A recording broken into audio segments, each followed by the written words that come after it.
Hello everyone! Welcome to my vlog, and this is Teacher Crisel de la Vega, and today's vlog I'm going to explain what is the meaning and what is the importance and benefits or the effect of integrating technology inside the classroom. So, arat na! Let's explain first. Integration of technology in education simply refers to the use of technology to enhance the student learning experience, and utilizing different types of technology in the classroom, including a virtual classroom, creates learners who are actively engaged with learning objectives. The implementation of technology also creates pathways for differentiated instruction to meet the unique needs of students as individual learning within a broader classroom climate.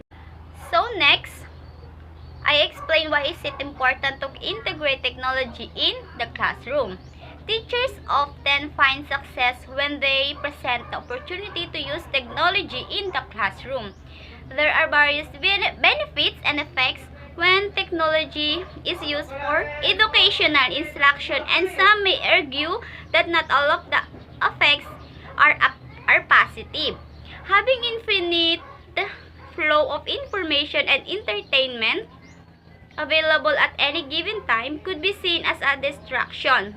But if technology is integrated into the classroom with routines in place that are monitored or assessed, the proofs of using technology in the classroom outweigh the cons.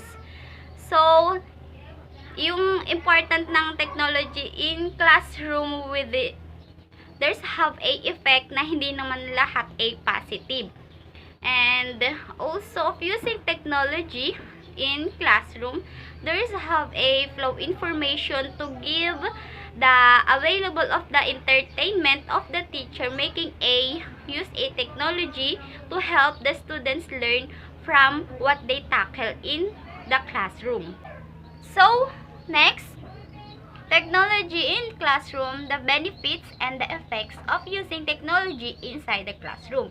Technology provides instant accessibility to information, which is why it presents in the classroom is so vital. Smartphones, computers, and tablets are already an omnipresent element of everyday life for students and teachers alike. It's only natural that the use of technological devices in the classroom are explored to create meaningful learning experiences for students of all ages. Effects about the using technology inside the classroom is keeping students engaged, actively engaged in the key part of the lesson plan. Whether students are working independent or collaboratively, technology engage students because it is interactive. Interactive daw yung technology for the students. So, and second, the technology helps students with different learning styles and prepare students with life skills of using this technology. Students can help a technology.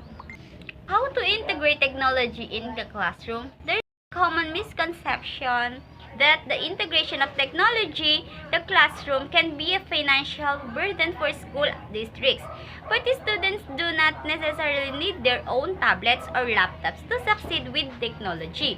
The use of technology during whole class instruction can foster student engagement for auditory and visual learners.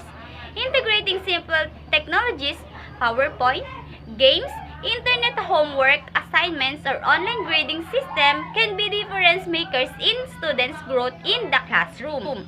So, hindi naman lahat ng students mayroong technology, mayroong smartphones or anything, pero talagang kinakaya ng teacher para makasabay ang mga walang smartphones. And in technology, there's have a PowerPoint and games na talagang tinutukoy at talagang pinagtutuunan ng pansin ng mga teachers to create the PowerPoints and the games na talagang mag-i-enjoy ang mga student, plus is makatututo dun sila sa games. So, ayun na nga. Sa integrating technology inside the classroom, may ginagamit din na PowerPoint presentation. As a future teacher, I will use the PowerPoint presentation to tackle our lesson para mas maintindihan ng students, to visual and auditory learners, para mas maintindihan nila ang mga lesson namin through to PowerPoint presentation. And I deliver the discussion with a PowerPoint presentation to students can learn from our tackle or our lesson for the whole day. And second, there's have a games then dun sa presentation or sa application and technology. Using technology, meron din siyang pag-games na talagang matututo ang isang bata sa pagpapalaro gamit ang technology. Mas maraming maitutulong ang technology through to education and to improve din ng teacher ang paggamit ng technology and students to understand the importance of the technology in using this inside the classroom. So, yun lang. And I hope na mas may naintindihan kayo sa ating vlog na ito. And thank you and goodbye!